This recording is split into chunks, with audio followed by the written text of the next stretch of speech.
नमस्कार, आप देख रहे हैं आई इंडिया और मैं हूं पंकज सिंह गौर। आज आई इंडिया के स्टूडियो में जनपद के लोकतंत्र सेनानी जिनको लेकर के आज युवाओं में खासकर हम इसलिए बैठे हुए हैं, एक तो उन्हें जानकारी देने जा रहे हैं कि जब आपातकाल की स्थिति थी तो वो यातनाएं हमारे इन्हीं पूर्वजों ने, इन्हीं जो हमारे गार्जियन हैं परिवार के, इन लोगों ने झेली हैं। उसके बारे में भी चर्चा करेंगे और खासकर आज हम इसलिए बैठे हैं कि इस उम्र में जब इन्हें स्वास्थ्य सेवाओं की बहुत ही जरूरत होती है, ऐसे में सरकार इन्हें स्वास्थ्य सेवाएं मुहैया नहीं करा रही है, जबकि सरकार निरंतर वादे पर वादे करती है कि अपने इन लोकतंत्र सेनानी को वो स्वास्थ्य सेवाएं उपलब्ध कराएगी। आखिर क्यों, जानेंगे। तो सबसे पहले मैं परिचय कराने जा रहा हूं जो हमारे स्टूडियो में आज मौजूद हैं लोकतंत्र सेनानी। तो हमारे जस्ट बगल में अनिल सिंह जी पाताबोच, और उनके बगल में अगर हम चलेंगे तो शिव कुमार खेतान जी बिस्वा से, और उनके बगल में बैठे हुए हैं संतराम त्रिवेदी जी मोहाली से। तो ये लोकतंत्र सेनानी जो हैं सीतापुर में करीब 200 के करीब हैं, लेकिन अगर प्रदेश में देखें तो इनकी संख्या अब 6000 के आसपास होनी बताई जा रही है। पहले हम एक एक कर उस आपातकाल स्थिति के बारे में बताएंगे जो आप लोगों ने यातनाएं झेली हैं। तो शुरुआत करेंगे अनिल सिंह जी जो पाताबोच से हैं, उनसे जानेंगे कि जब वो सरकार से जन समस्याओं को लेकर के आप आंदोलित थे तो उस दौरान आपको किस किस प्रकार की यातनाएं सहनी पड़ी? मैं जब 26 जून को प्रथम गिरफ्तारी जिले से हुई तो उसमें जब अंदर गए जेल में तो हम लोगों ने पहला ही संघर्ष करना शुरू किया कि पैदल जेल जाएंगे और किसी गाड़ी से नहीं जाएंगे। 26 जून का वर्ष कौन सा था? तो 1975, 26 जून 1975 की घटना है।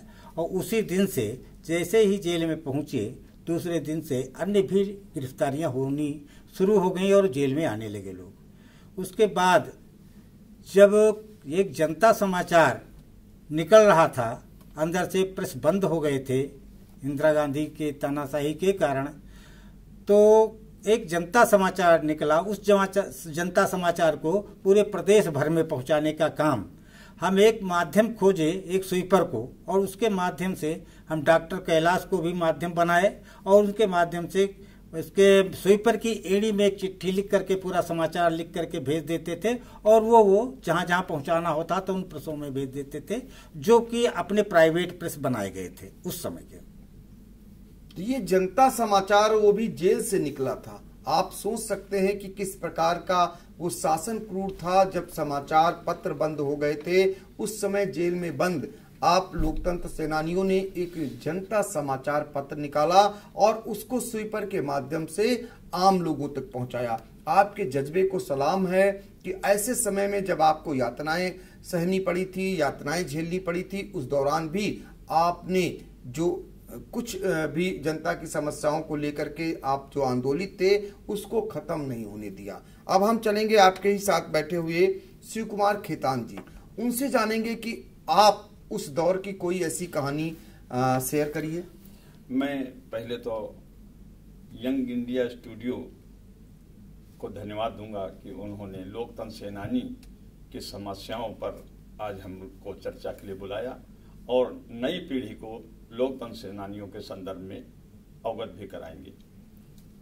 हम सरकार से तमाम यातनाओं को भूलते हुए एक ही मांग करना चाहते हैं कि जो स्वास्थ्य, हम लोग आखिरी पायदान पर चलने वाले सभी लोग हैं और स्वास्थ्य के विषय में सरकार मोदी साहब की भी घोषणा के अनुसार हमारे पीएम की हम लोगों को भी स्वास्थ्य का कार्ड दिया जाए जिससे हमारी स्वास्थ्य सेवाएं, हमको स्वास्थ्य सेवाएं निःशुल्क प्राप्त हो सकें।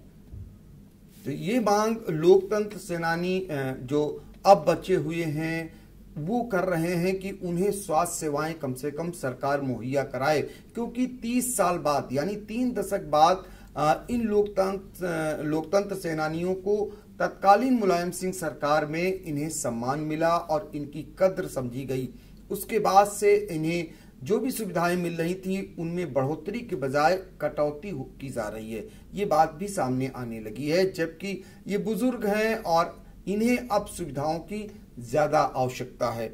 ऐसे में संतराम त्रिवेदी जी मौजूद हैं, उनसे जानेंगे कि सरकार से वो क्या अपेक्षा करते हैं और सरकार से अब किस बात को लेकर उनकी मांग है।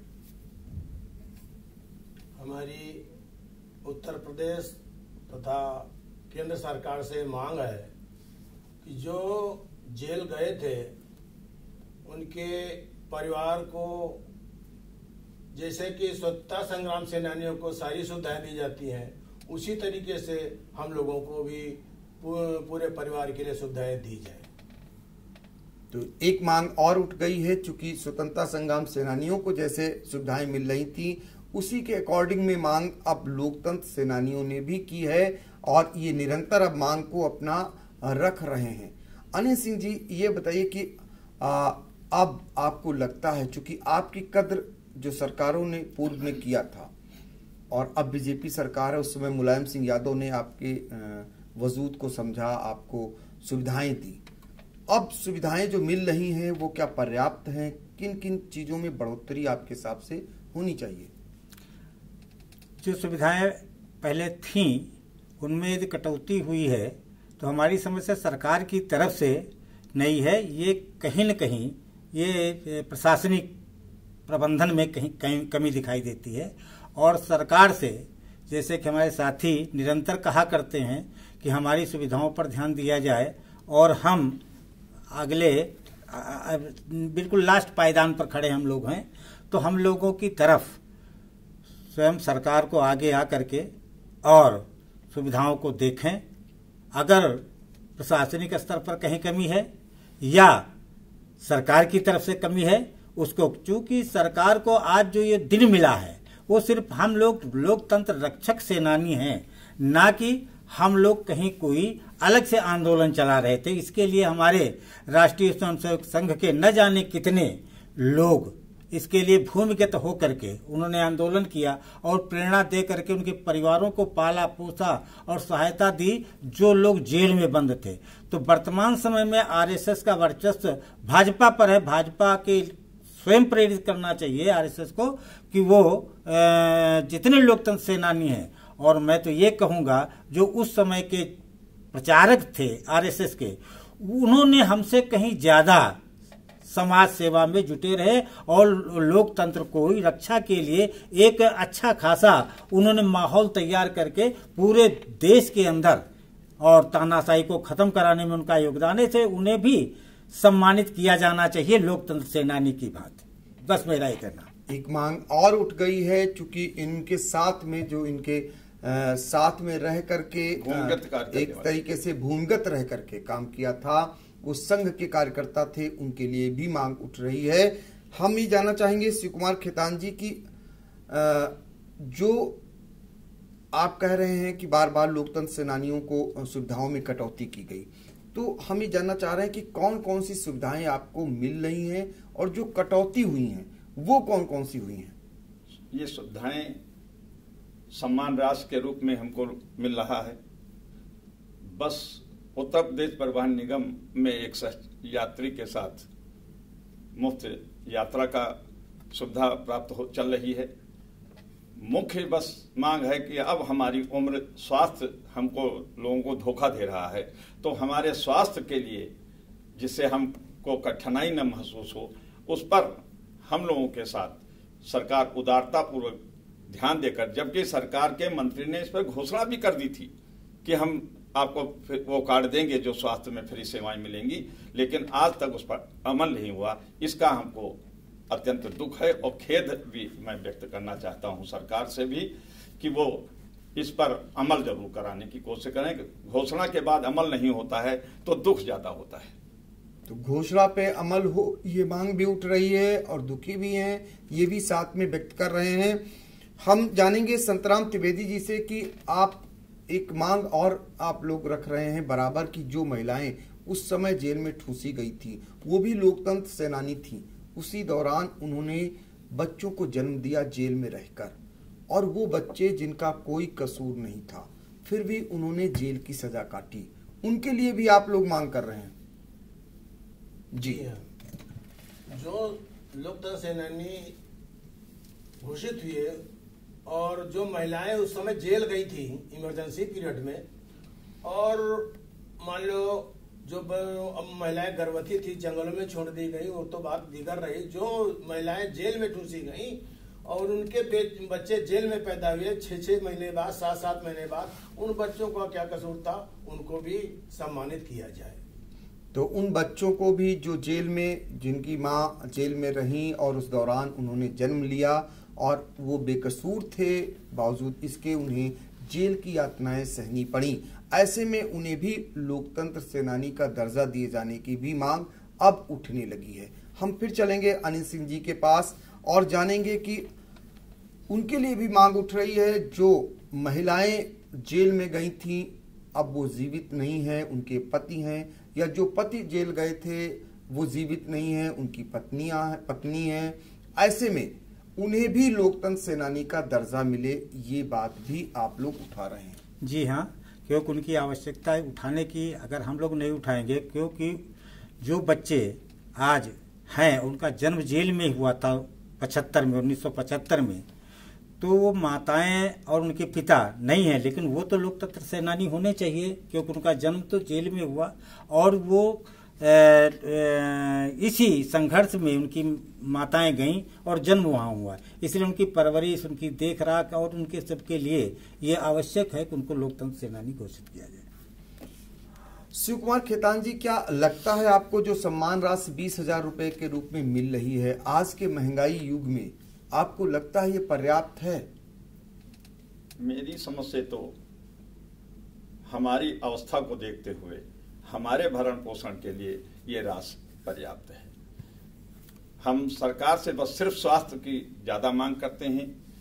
जो लोग स्वतंत्रता संग्राम सेनानी नहीं बन पाए, किसी कारण से मृत हो गए, अगर उनकी पत्नी जिंदा हैं तो उनको भी इस उम्र में अगर सरकार सहायता दे दे, उनको सेनानी घोषित करे, तो उनका भी जीवन जो 2-4-5 साल बचा है सुखमय से कट सकता है। संतराम त्रिवेदी जी, आप सहमत हैं? जी हाँ। आप कुछ इसमें और जोड़ेंगे या ये मांग जायज है? ये मांग जायज है। जो खत्म हो गया, उन्होंने बहुत घोर कठिनाई से ही, उस समय युवा अवस्था पे हम लोग थे जिस समय जेल गए थे, और जवानी तो जेल में चली गई। जो हमारे अगले कार्यक्रम होने थे जवानी की अवस्था में, वो तो चले गए। अब बुढ़ापे में क्या सहारा रह गया? तो उन लोगों को जो सहायता मिल जाएगी, लोकतंत्र सेनानी घोषित कर दिए जाएंगे, तो उनके कुछ जीवन काल में कुछ सुविधाएं मिल सकती हैं और उनका जीवन काल अच्छा कट सकता है। अनिल सिंह जी, हम ये जानना चाहेंगे युवा पीढ़ी के लिए खासकर, और बहुत सारे लोग जो है स्वतंत्रता संग्राम सेनानी, उनको सम्मान दिया जाता है, उनके बारे में जितना महिमा मंडित होता है लगभग सभी लोग जानते हैं, आज भी उनको समय समय पर उन्हें सम्मान मिलता है, लेकिन बहुत सारे लोग अभी भी लोकतंत्र सेनानी क्यों बनी, क्या क्या आप लोगों ने यातनाएं झेली, वो युवा पीढ़ी अभी भी नहीं जान पा रहा है। और बहुत सारे अधिकारी और आप लोगों को भी परिचय देना पड़ता होगा। पूरा हम जानना चाह रहे हैं कि कैसे आप लोग लोकतंत्र सेनानी बने, क्या क्या यातनाएं झेली। बहुत बढ़िया आपने प्रश्न किया है, और इसकी समाज को आवश्यकता है, विशेषकर युवा पीढ़ी को। कि बहुत साफ बात है कि स्वतंत्रता संग्राम सेनानी का दर्जा और उसको समाज और हम लोगों ने, जब हम लोग युवा थे तो क्यों जाना, उसका एक कारण था कि उस समय जो स्वतंत्रता संग्राम सेनानी थे, उनके त्याग तपस्या से अंग्रेज तो भाग कर चले गए, लेकिन सरकार कांग्रेस की बनी और कांग्रेस की सरकार ने उन स्वतंत्रता संग्राम सेनानियों को सम्मान देना शुरू किया। और यदि कोई सरकार का मंत्री या नेता या कांग्रेस का कोई पदाधिकारी कहीं पर जाता था और लोकतंत्र से स्वतंत्रता संग्राम सेनानी को सामने देख लेता था तो उसे बुला करके उसको सम्मान देते थे। तो जितना जन समुदाय सामने होता था वो समझ जाता था ये स्वतंत्रता संग्राम सेनानी है, और आपस में प्रश्न करके ये सिद्ध कर लेते थे कि इन्होंने अंग्रेजों को भगाया है, इन्होंने लड़ाई लड़ी है, इसलिए कांग्रेस सरकार सत्ता में आई है। यही क्रम भाजपा नहीं कर रही है। अगर भाजपा सरकार सत्ता में आते ही और उसका ये क्रम चल जाए कि वो लोकतंत्र सेनानियों को सम्मान देना शुरू कर दें, तो ये निश्चित रूप से है लोकतंत्र रक्षक सेनानियों का भी युवा पीढ़ी नाम जान जाए और उनसे ये प्रेरणा ले कि जब ये युवा थे, जब स्वतंत्रता संग्राम सेनानी युवा थे, उन्होंने अंग्रेजों को भगाया, जब तानाशाही कांग्रेस की आई तो लोकतंत्र रक्षक सेनानियों ने कांग्रेस को हटाया। आज की स्थिति यह है, यदि हम इनका परिचय नहीं कराएंगे तो उस पीढ़ी को एक संदेश बंद हो जाएगा देना कि हमारा भी अधिकार है लोकतंत्र की रक्षा के लिए। कुछ यातना, ऐसी यातना जो उस दौरान दी जाती थी, बहुत सारी बातें आपने ऐसे मौखिक रूप से बताई कि कैसे कैसे यातनाएं दी जाती। देखिए, उस समय की यातनाएं ऐसी थी कि हमको गिरफ्तारी के बाद भी जब जेल में चले गए और जेल से रिमांड पर लेकर के पुलिस लाइन लाया जाता था, और पुलिस लाइन में बर्फ की सिल्ली पर ठंडक के सीजन में लिटा करके नंगा बदन करके, और उसके बाद घड़े का पानी, वहां घड़ा मौजूद होता था, उस घड़े का पानी डालते थे और चमड़े के कोड़े से और बिजली के वो केबल से पिटाई की जाती थी, हम लोग वंदे मातरम कहते हुए। और उसके बाद जब बेहोश आ जाते थे, उसके बाद का कुछ पता नहीं है। उसके बाद आलपीने ठोकी जाती थी कभी कभी, लेकिन हम लोग जब उनके अनुरूप जो पूछ रहे थे नहीं बताते थे तो वो सिर्फ पिटाई, प्रताड़ना यही सब करते थे, लेकिन उनको सफलता नहीं मिली तो फिर वापस भेज देते थे। ये क्रम निरंतर अन्य लोगों के साथ भी चलता रहा। तो इन यातनाओं को झेलकर, इन यातनाओं को सहकर, और तब भी सरकार द्वारा जो उत्पीड़न किया जाता था उसके विरोध में खड़े होने वाले ये लोकतंत्र सेनानी हैं, और इस तरीके से यातनाएं दी जाती थी। आप उस दौरान का कोई ऐसा दृष्टांत शिव कुमार खेतान जी जो शेयर करेंगे, जो यातना ऐसी दी गई हो? मुझे स्वयं में जो यातना मिली कि मेरी बारात वापस आई थी और रात 11 या 12 बजा था। हम लोग करीब करीब सभी रिश्तेदार बैठे हुए थे बाहर ही कि पुलिस आई और मुझे गिरफ्तार करके ले आई। मेरी समझ से मेरे जीवन की सबसे बड़ी यातना मुझे यही लगती है, और वो यातनाएं जो अनिल सिंह भाई ने हमारे बताई है, ये यातनाएं हमको उस यातना से छोटी महसूस होती है। ये तो शारीरिक कष्ट थे, वो मुझे मानसिक कष्ट मिला, और मुझसे ज्यादा मेरी पत्नी को शायद मिला होगा, क्योंकि मैं तो चला आया जेल में, लेकिन उसकी क्या दशा बीती होगी। कितने दिन तक रहे थे? करीब 7 महीने। तो ये ऐसे यातनाएं दी जाती थी कि शादी करके आए थे शिव कुमार खेतान जी, अभी आपने अपनी दुल्हन को ठीक से देखा भी नहीं था, और आपको जो है पुलिस उठा ले जाती है और जेल में ठूस देती है। ऐसी यातनाएं अभी आपने सुना कि कैसे अनिल सिंह जी बता रहे थे कि कैसे बर्फ की सिल्लियों पर लेटाकर कैसे पिटाई होती थी। तो शारीरिक और मानसिक यातनाओं को आप लोग झेलते थे। संतराम त्रिवेदी जी हैं, आप को जो यातना दी गई थी, आपके साथियों को कोई ऐसी यातनाएं दी गई थी, उसके बारे में कुछ? हमारे साथ में जब हम लोग जिलाधिकारी के यहाँ आंदोलन करके जेल गए तो जिलाधिकारी ने कहा कि आप क्या चाहते हैं, तो हमने कहा कि हम लोग जेल जाना चाहते हैं। 30 लोगों का जत्था था। ये तो कहा कि रुक जाइए आप, अभी कोतवाली से पुलिस आ रही है और आपको जेल भेज देगी। जब पुलिस आई तो हम लोगों ने कहा कि हम पैदल ही कोतवाली तक चलेंगे, तो पुलिस वालों ने मेरे टखने पर कई बेत मारे, मैं गिर गया, लेकिन खड़ा हुआ गाड़ी में न बैठ करके पैदल ही लंगड़ाता हुआ कोतवाली गया, और कोतवाली से लंगड़ाते हुए जेल के अंदर गया, लेकिन गाड़ी के अंदर नहीं बैठा। नारे लगाते हुए कांग्रेस के विरोधी ये सारे काम करते हुए जेल चले गए। तो इस तरीके से लोकतंत्र सेनानी बने, इतनी यातनाओं को झेलने के बाद, और आज आप उस दहलीज पे हैं, उस दौर में गुजर रहे हैं जब कहते हैं कि जीवन के अंतिम पड़ाव हैं। ऐसे में आपको चिकित्सा सुविधा की बेहद आवश्यकता है। सरकार से आप लोग निरंतर अब मांग कर रहे हैं कि इन्हें इनकी स्वास्थ्य सुविधाओं का ख्याल रखा जाए। खुद प्रधानमंत्री जब सभी को स्वास्थ्य सुविधाओं की लाभ दे रहे हैं, ऐसे में आखिर इन लोकतंत्र सेनानियों को उससे वंचित क्यों रखा जा रहा है। अब ये लोग मौजूदा सरकार से मांग कर रहे हैं कि इन्हें बजाय इनकी सुविधाओं में कटौती करने के, इनके अंतिम क्षणों में जो इनके अंतिम अब जीवन के क्षण हैं उसमें इन्हें कम से कम स्वास्थ्य सुविधाएं जरूर मुहैया किया जाए। फिलहाल आज के लिए इतना ही, हमें दीजिए इजाजत। नमस्कार। खबर आपकी, नजर हमारी। देखते रहिए आई इंडिया।